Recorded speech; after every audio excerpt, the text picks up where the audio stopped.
Ba-da-da-da-da-da. Dungeons and Dopamine. Ta-da!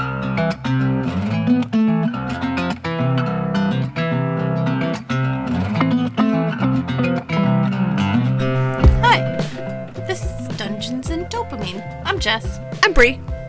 We're on episode 23.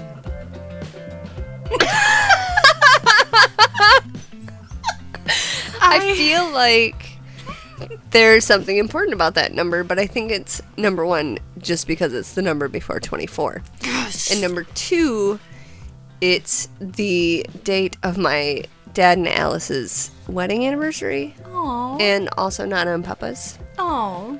Nope, that's a lie. Theirs was the 24th. I take back my own. And also, for some reason, that is stuck in my head now. I am rather confident it was Michael Jordan's number.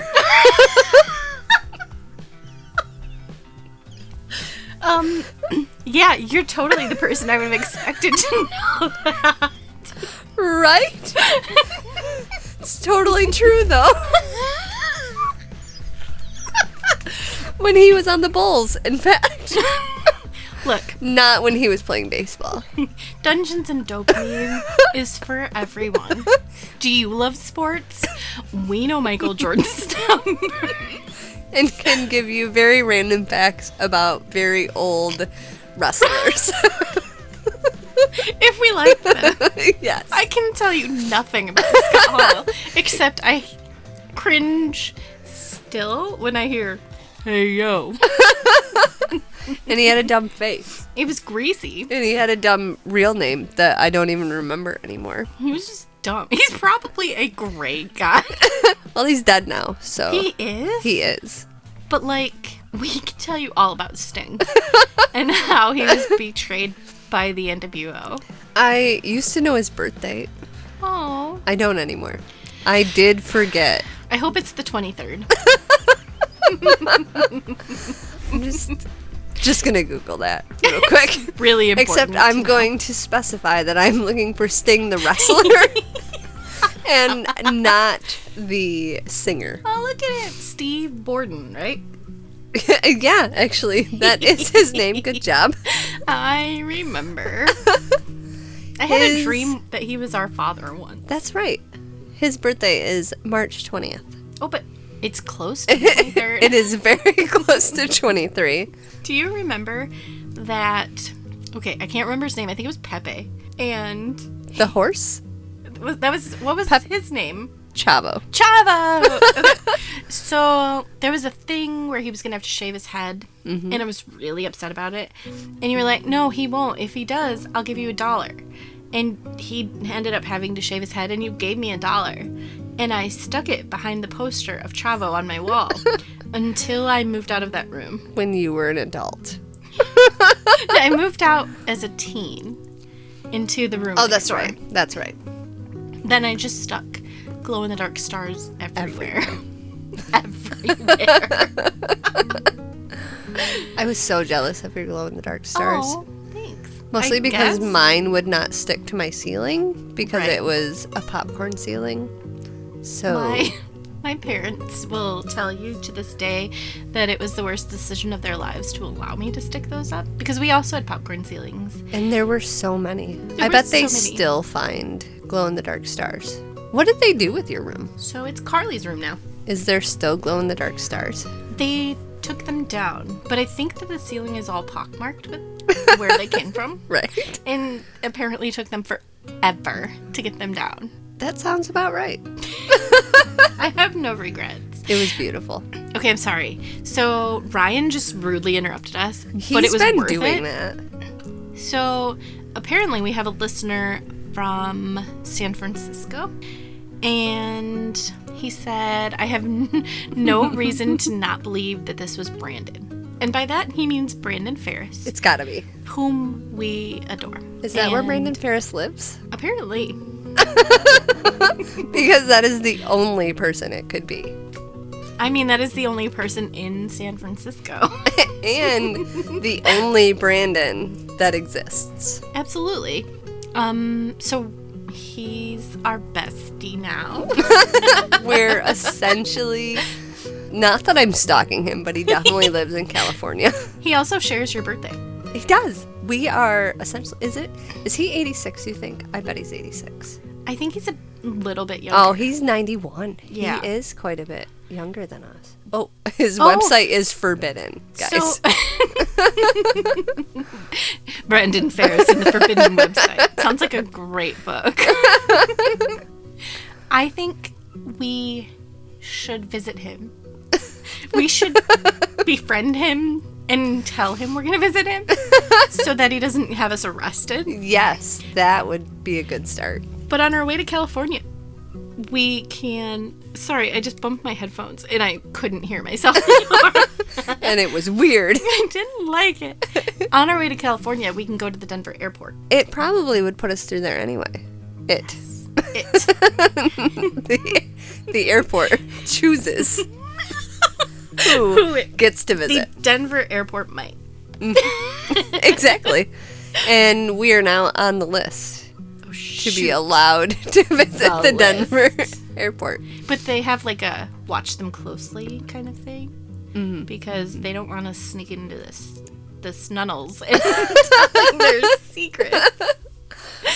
Or the tunnels. I like alliteration. Even if it doesn't make sense. We don't care. Alliteration. Unimportant. Always.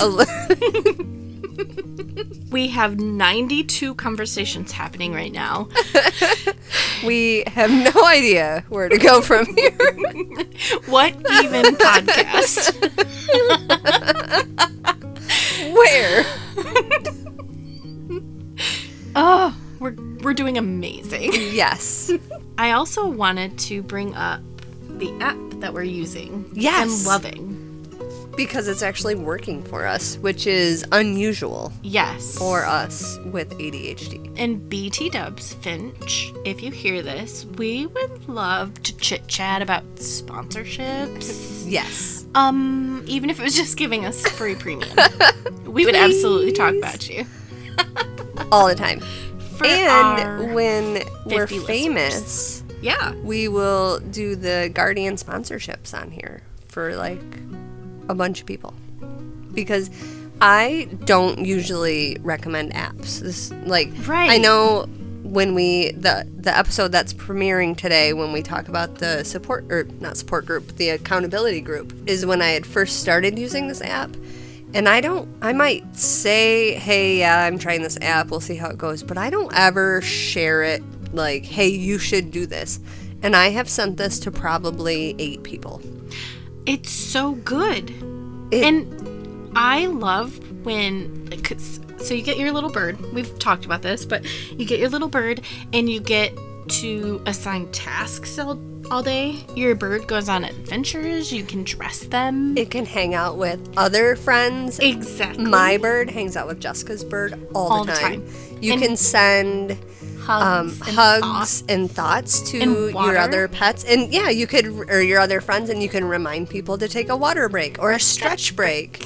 Or like just say, hey, here's some extra support today. I know it's a hard day. It's a rough day. I like complimenting your outfit because you were something adorable, and then you were a dragon. Yes. And I was jealous.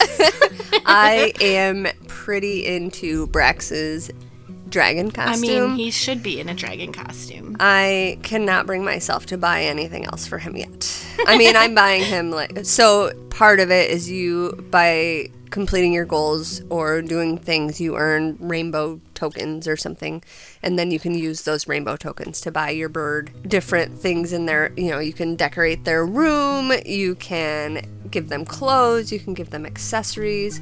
Right now, Brax is wearing a dragon costume. He has an aviator style hat on his head. Hedgehog. He has a pet hedgehog. He's carrying a book, and he has the coolest shades. Plus, his nest is retro and has a jellyfish light. It's just adorable. It's so cute. And one thing, and I was telling you this, so this is repetitive for you, but one thing I really like about it is that I feel absolutely no guilt from the app for not accomplishing something. Yes. And I had a stroke. I'm better now. It's all good. But for a second there, we were worried. Yes. Something good. So a lot of times for apps, and I think they do it with good intentions, but they will like, hey, you didn't get this done today. Are you gonna do it? And I'm like, no, I'm not. It's like, oh, let me roll it over till tomorrow. And then you've got 30 goals and 30 things, and you're overwhelmed. And I feel crappy because it keeps reminding me of the things I literally couldn't do that day because I couldn't get off the couch or whatever. But it doesn't make my bird sad. My bird's name is Pebble. Which is adorable. Thanks. And he's purple. And he's currently wearing a raccoon costume. And Which he has is a droplet adorable. as a pet, which is strange. But I'll It's accept strange. It bounces. It's really cute. I love it. So I like that it encourages you to start with really small goals. Yes. Like the first exercise goal that you put on there is 3 minutes a day. And even says like choose an exercise that you enjoy. Yes. And do it for 3 minutes a day. Or have you done any of the journeys yet? Not yet. I've started looking into some of them, and I started kind of journaling, like reactions to things and stuff. One thing I really like, and it sounds so stupid, but because I work from home and we usually record at my house, I usually only get out of my house once a day, and that is to bring my kid to daycare. There is a step outside of my home. And I know that sounds so stupid, but it makes me walk outside and appreciate air. Oh, absolutely. There's one of the journeys you can do is like a greet the day journey.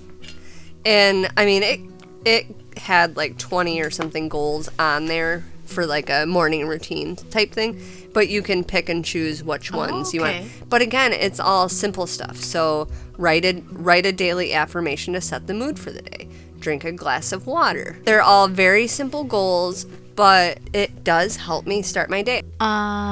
You want to know what else is like deja vu? What?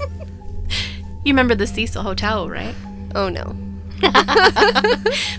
You remember the Nightstalker who stayed at the Cecil Hotel? Yes. Okay. Yes. So, Nightstalker, he was... Sounds like a superhero. Or an X-Men? Not. His name is Nightcrawler, I think. He's a villain.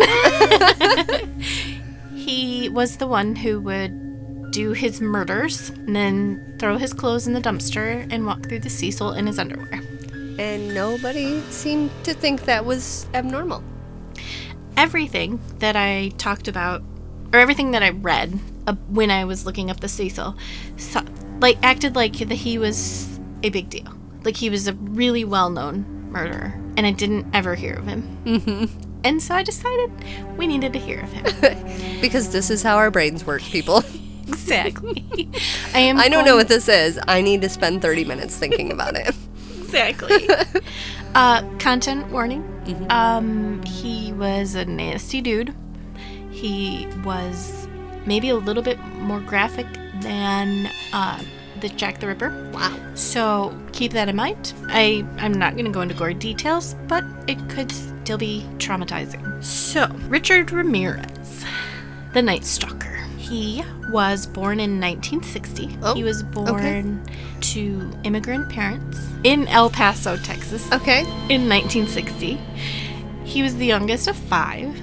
His father had been a police officer in Mexico before he came to Texas, and he began working on the railroad.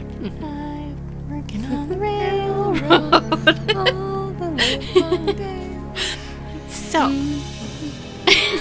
just all I hum it through the whole thing so that it's my background music. I got this, Argyle Pigeon Productions. She's gonna be like...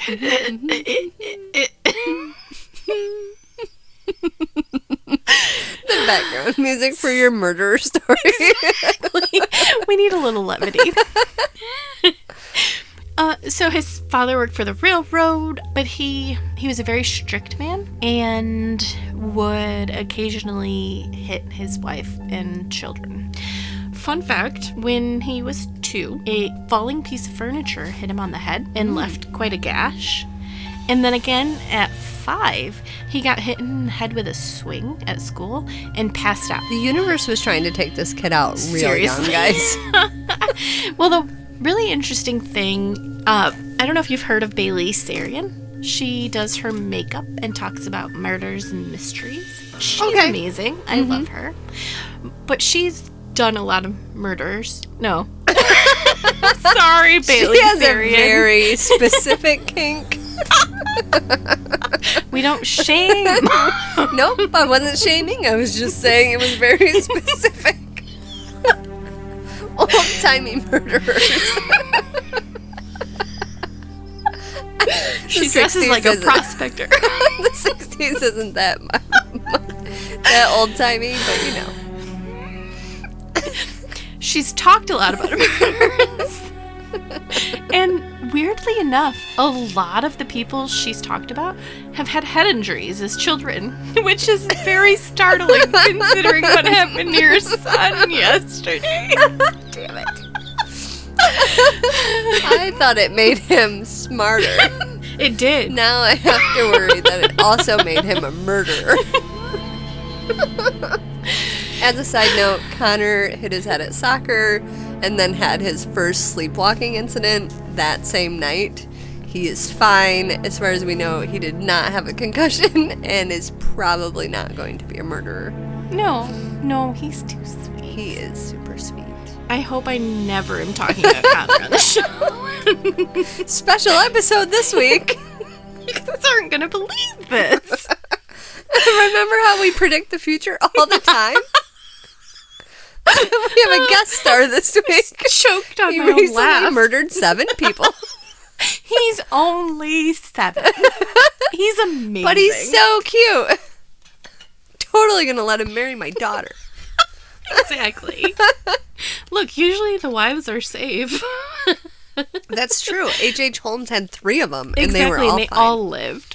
So Ramirez, though, Nightstalker, he, after all these head hits, he was actually diagnosed with epilepsy. Okay. Doesn't really say if it was caused by the falling furniture and swing, but he was. So in his teens, he, of course, really started to resent his father for beating them. Right, for being an awful human being. Yeah, as one does. And he instead started hanging out very frequently with a cousin of his who lived nearby, but was significantly older. His cousin had been a Green Beret in the Vietnam War. Lots of trauma there. Oh, yeah, it gets better. So he loved to spend time telling Ramirez about the despicable and disgusting things he did while he was in Vietnam. He even had a photo of him holding a woman's head. She was the victim of his assault as well as then murder. And he showed this to his little cousin.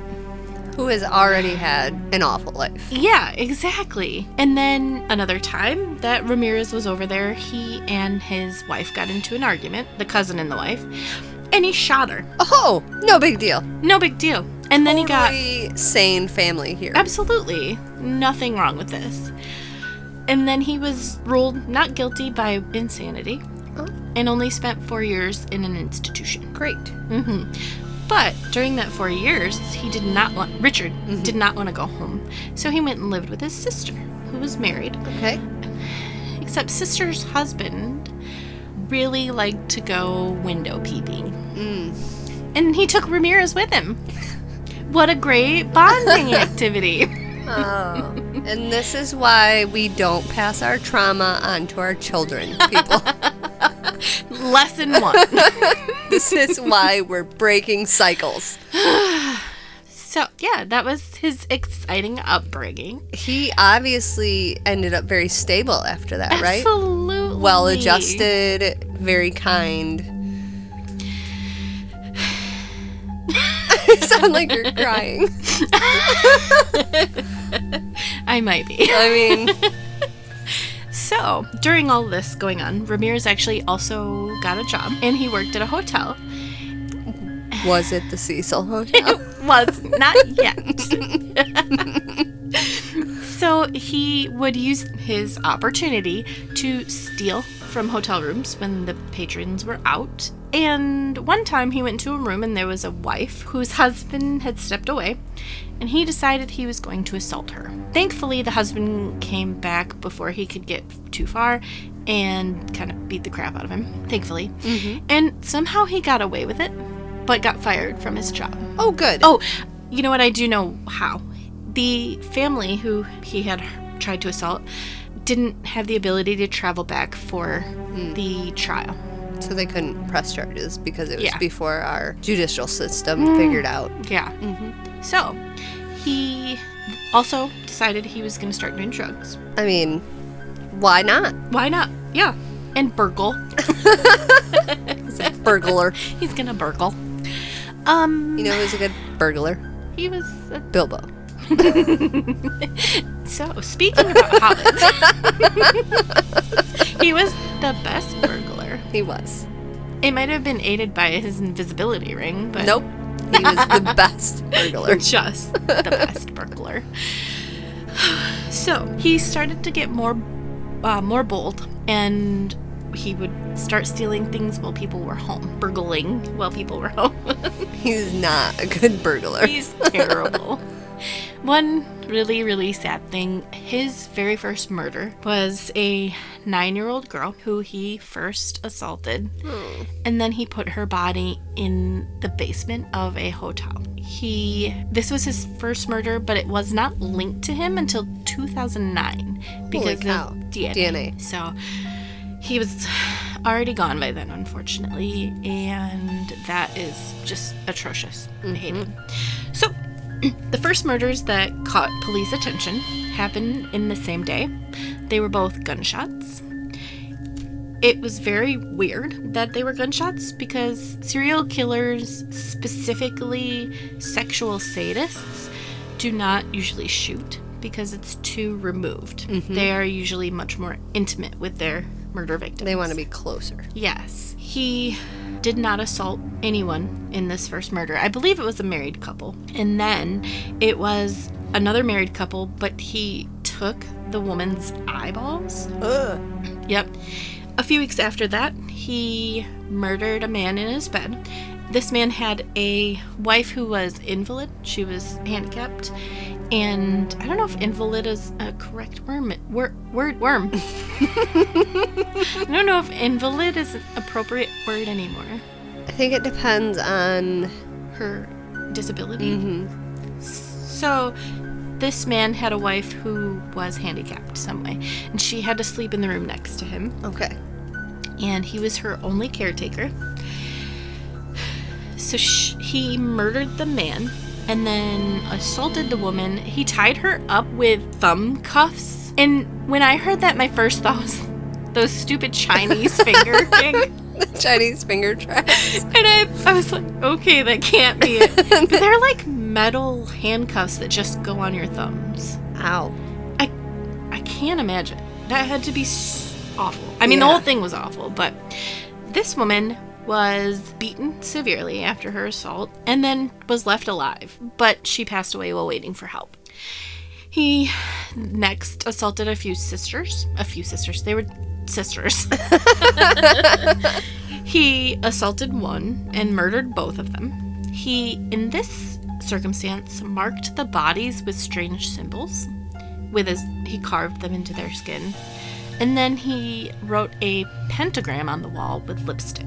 So he is escalating. He is quite escalating quickly. Very quickly. Ooh, I hate him. Huh. Okay, so at this point, people were getting very scared, and gun sales actually increased that summer. Really? They were that scared, and people were getting sick because they wouldn't open their windows. And it was hot. It was summer. Right. And they would get sick because they would not open their windows in case of this horrible guy. Wow. I did hear something that said that the news was running rampant with this story. I don't remember if you said what years these were. Oh, I'm sorry. I might not have. These were 1985. Okay. So we've talked before about that's like prime satanic panic. Yes. The daycares are places for satanic rituals. D&D is causing people to kill themselves, and so all of that's going on. Yes. And so this is terrifying. And they're sensationalizing it for sure. For sure. Yep. Yeah, you're right. I didn't think about that, but you're absolutely right. So this next woman was assaulted while her son was locked in a closet. He was 12. Oh. She was allowed to live, I assume because she had a child. There was a woman, the next murder was a woman who was sodomized and murdered. The next was a woman attacked and murdered in her home. A lot of these women were older, 40s and up. It wasn't a trend with him. He did attack a teenage girl at one point as well. And the 9-year-old in the beginning. Yes, yep. Were they all, so obvious, I mean, a 9-year-old, a 12-year-old, the handicapped woman, were they all maybe weak in some way, or? No.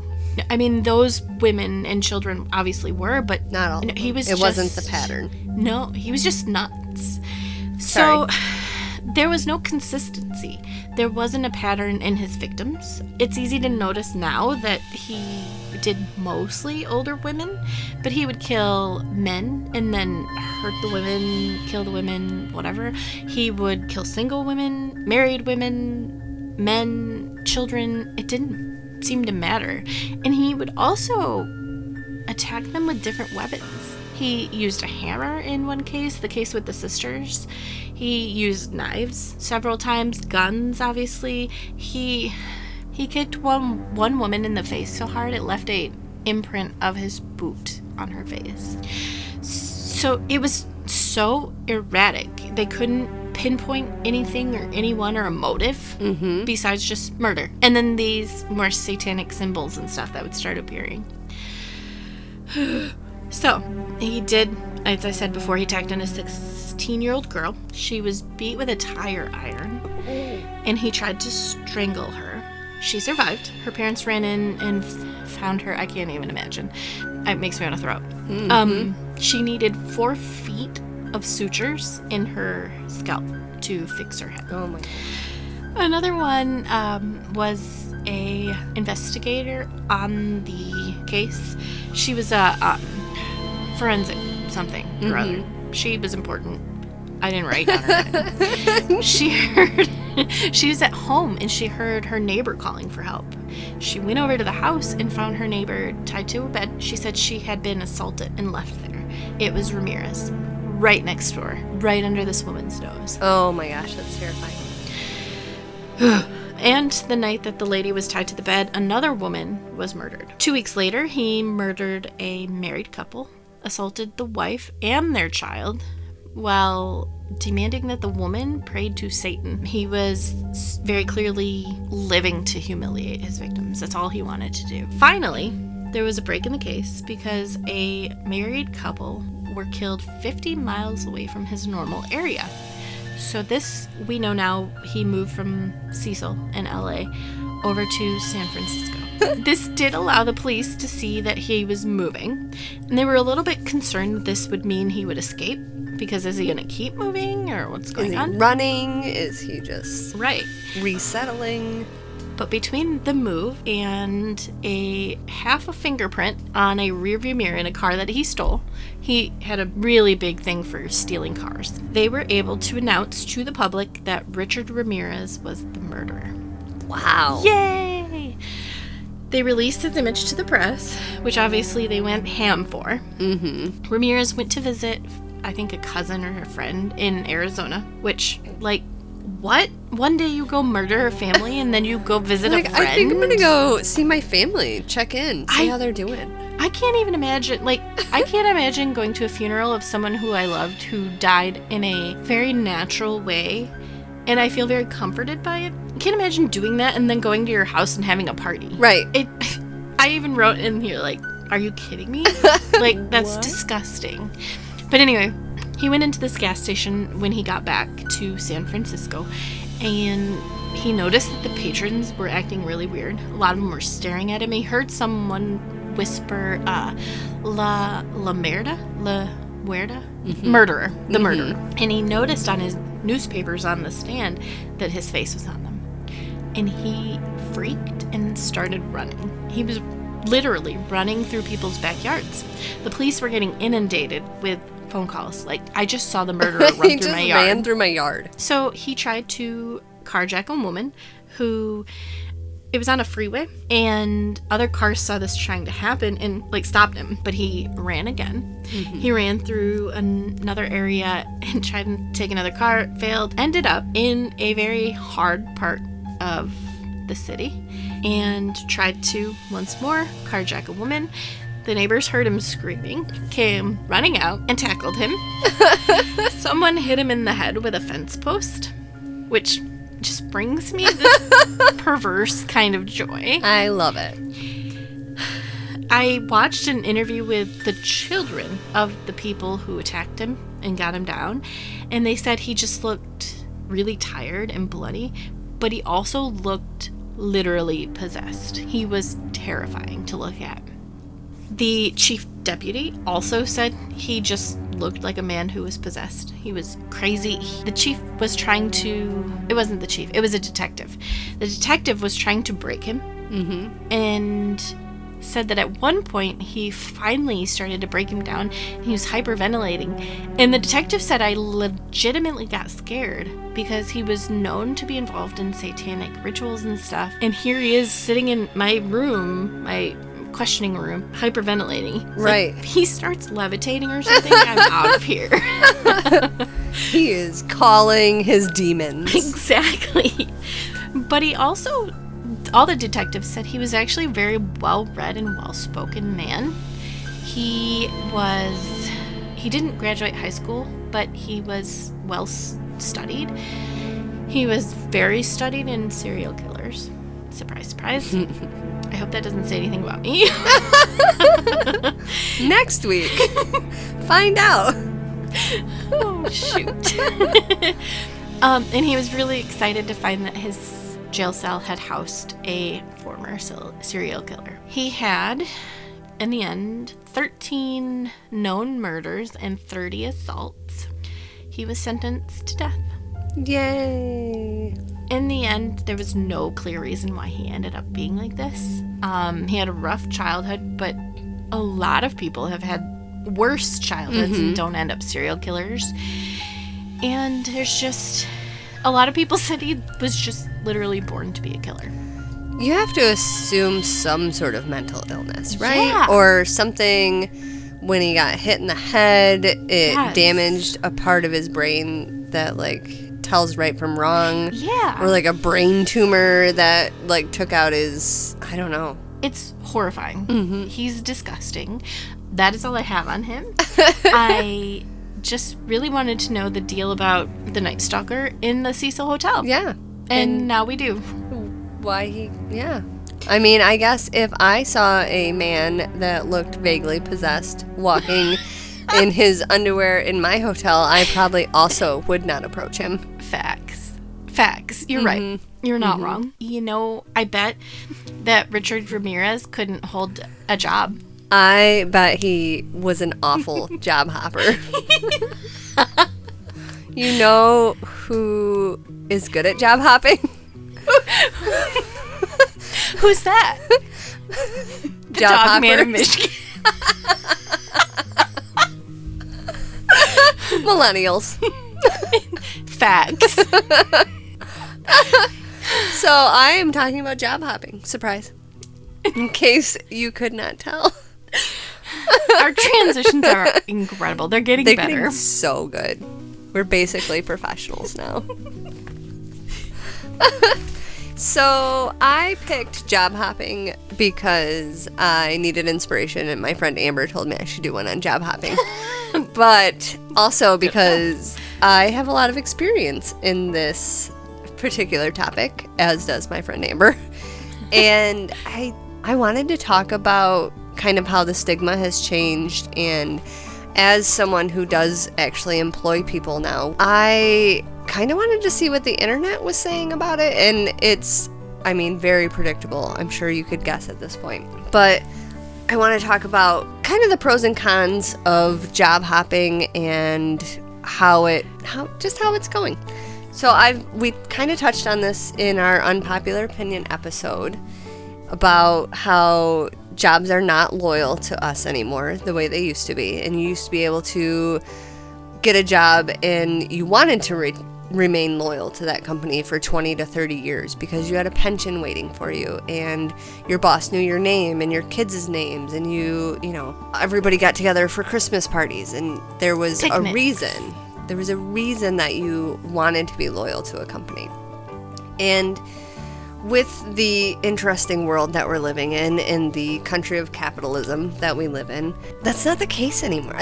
And I think we are in an interesting transition period where half of our workforce is still of the baby boomer generation, and half of our workforce is this Gen X, millennial, Gen Z situation. It's kind of tied on both sides on whether job hopping is a good thing to do or a bad thing to do.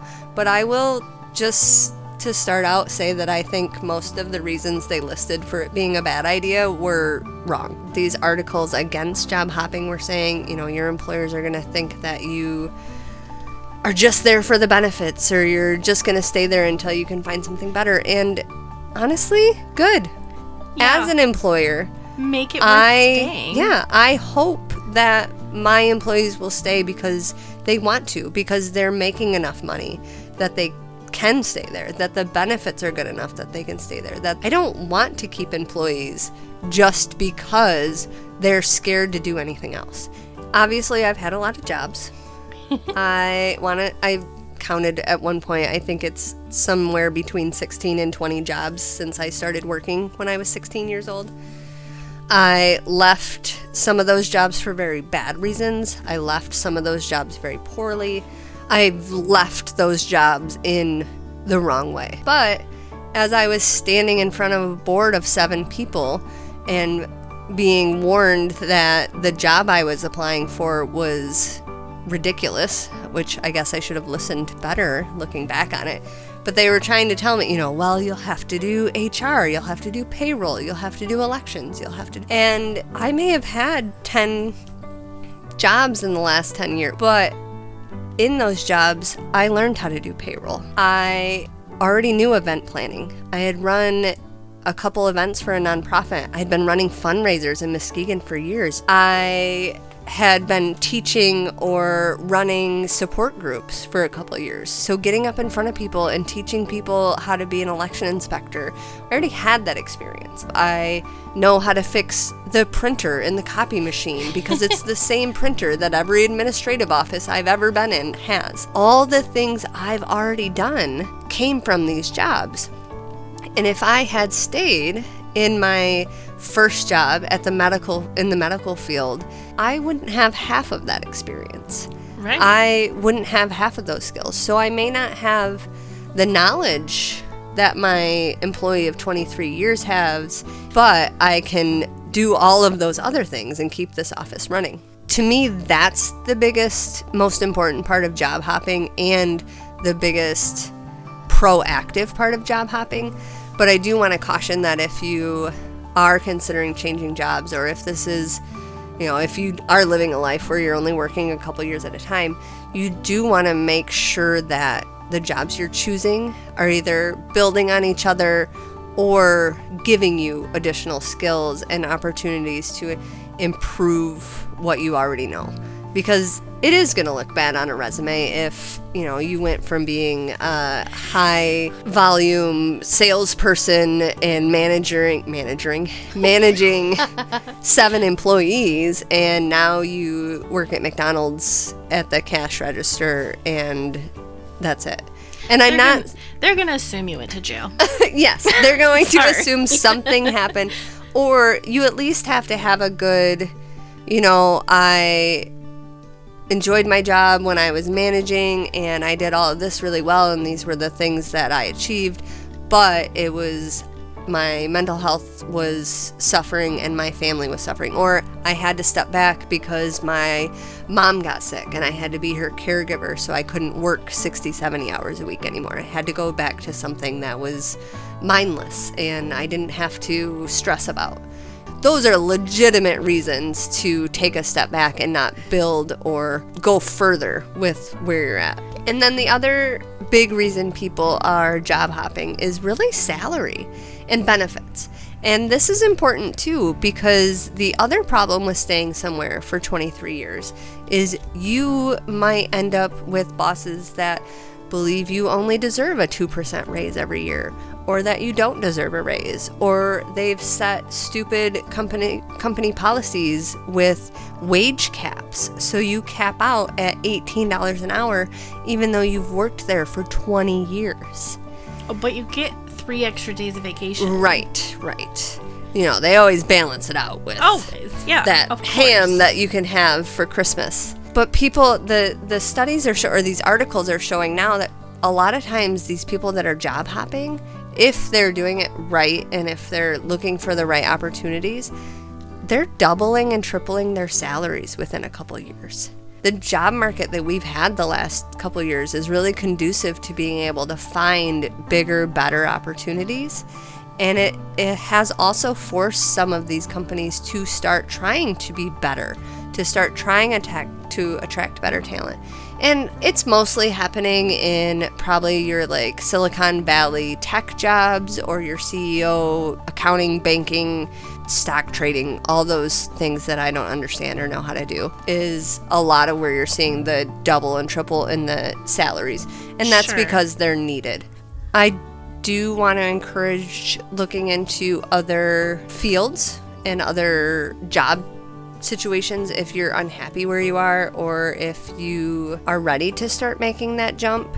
It's, as you can tell, you know, I did the medical field, I taught for a while, I worked for a nonprofit, I led some health-based classes, I worked in a gym, I did social media marketing, worked in a law office, I worked for a mortgage company, I'm in real estate now, I do township government and podcasting. And somehow it all works out. When I changed fields, when I went from the medical field to the nonprofit field, it felt very different. But a lot of the skills that you're building at each of your jobs are transferable skills. So when I left medical and went into nonprofit, it was still administrative. I was still doing record keeping. I was still doing correspondence. I was still answering phones.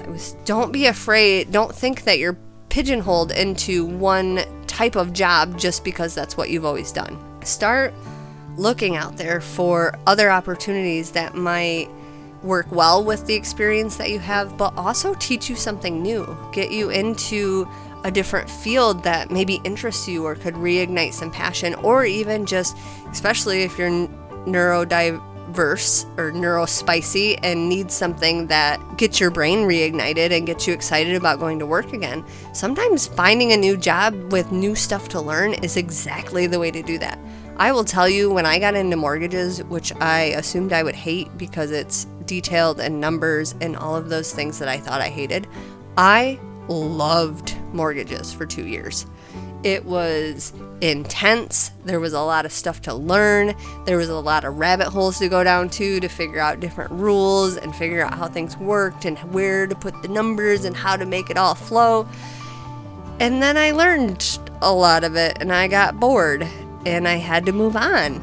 We're still on that edge of the older generation. You know, we're closer to that Gen X, which is closer to that baby boomer generation. And the statistics change quite significantly from baby boomer to Gen X to millennial to Gen Z on how often people are leaving their jobs, but it was like up to 50% of like millennials and Gen Z people that reported in the survey expected to leave their job within the next year. I feel like it'll actually work out when millennials, maybe Gen X, we'll see, start taking over the positions of higher ups, the bosses, the CEOs, the hiring managers. Once more of these baby boomers retire And we get more younger leaders in... People who understand what we do and why we do it.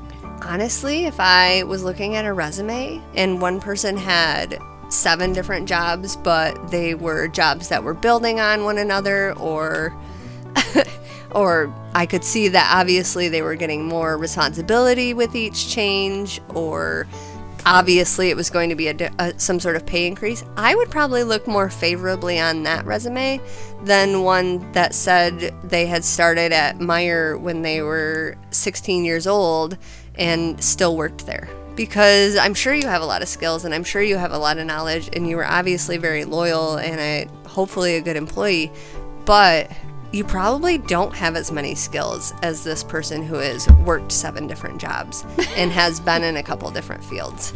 And I had butted my microphone. Jessica's taking the most adorable pictures, though. I'm trying.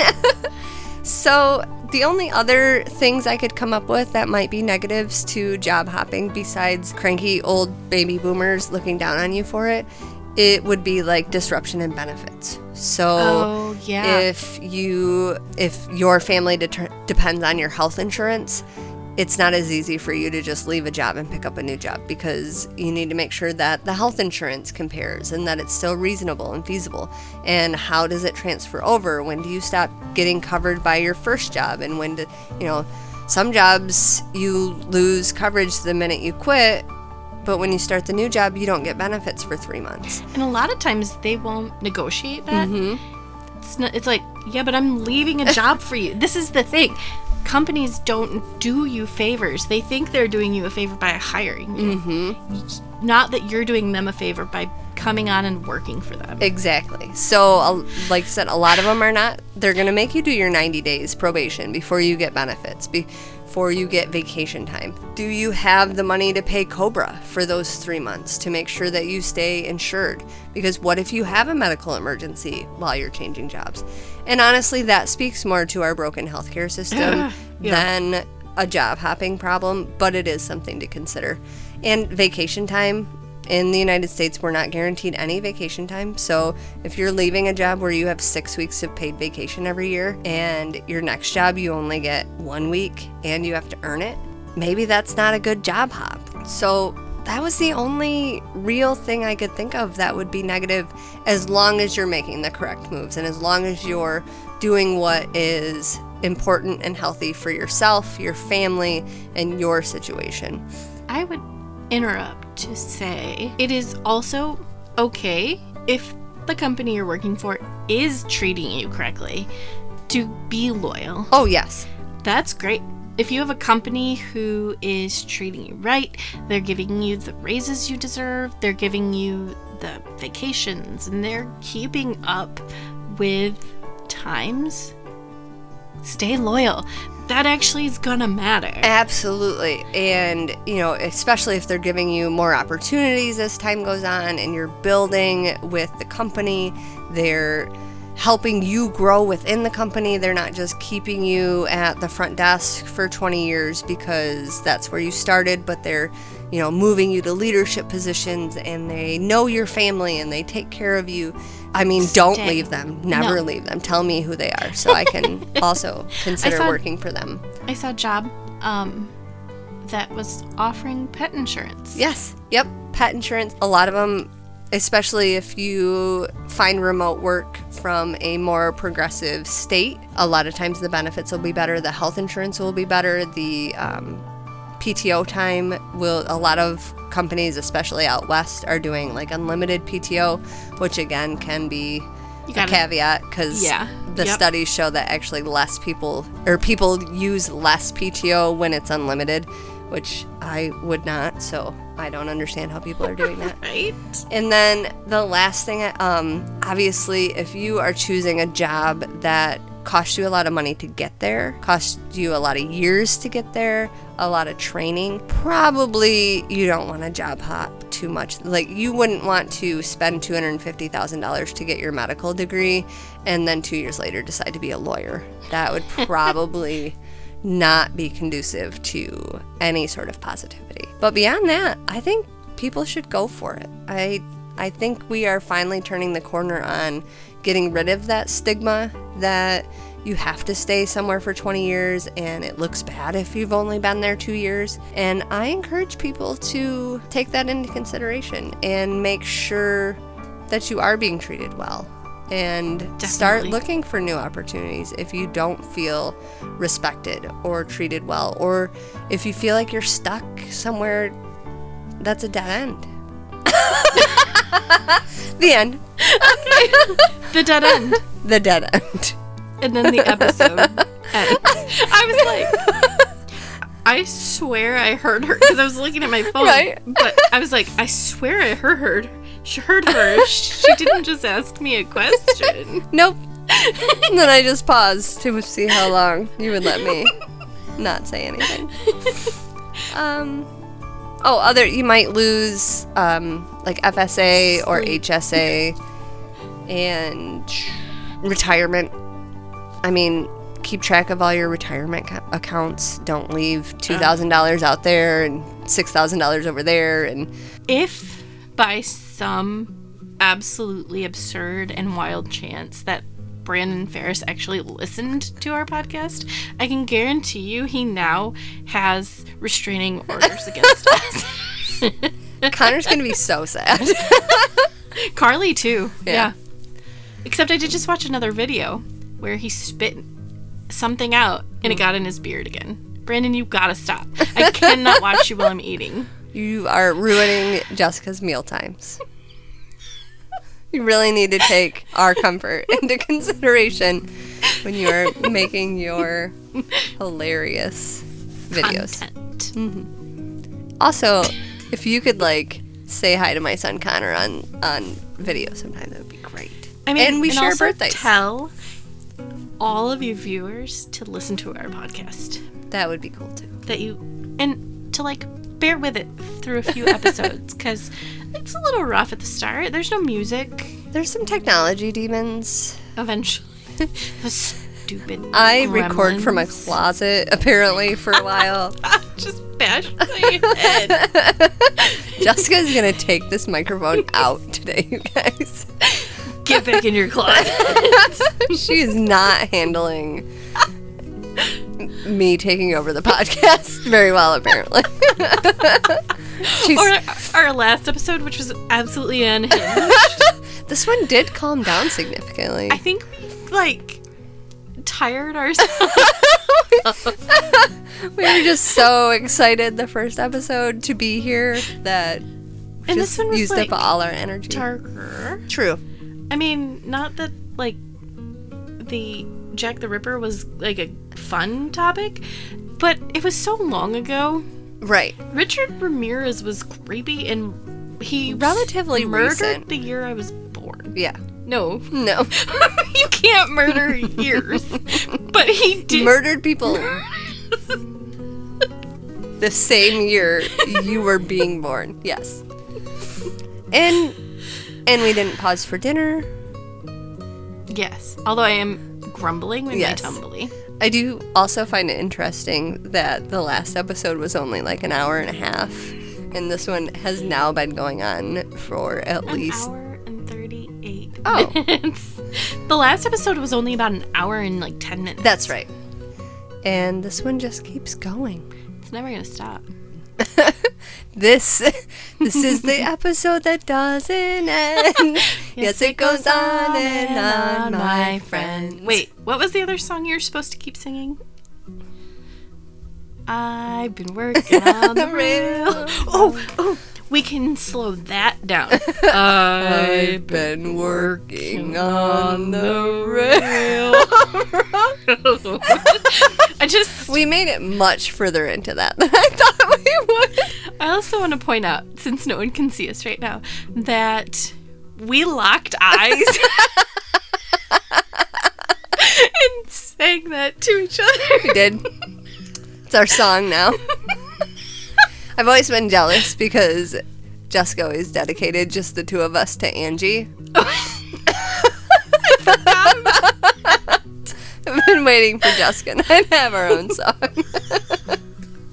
So this episode should be better than Jess and Angie's song. Better than just the two of us. Yep. I accept. Mm-hmm. And I can't that's how believe we never had a song. I'm sure we did. I'm sure I absolutely just lied to all of our listeners.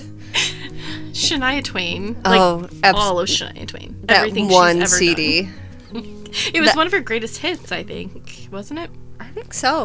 It was I definitely probably mostly still have like it. Any Man of Mine and Oh, yeah. That. Baby Beluga always reminds me of you.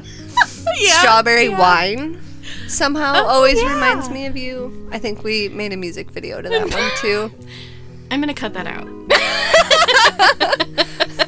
No one needs to know about that. The wrestling is bad enough. Not that Right. you and I wrestle. Actually, not that we wrestled each other, But we did.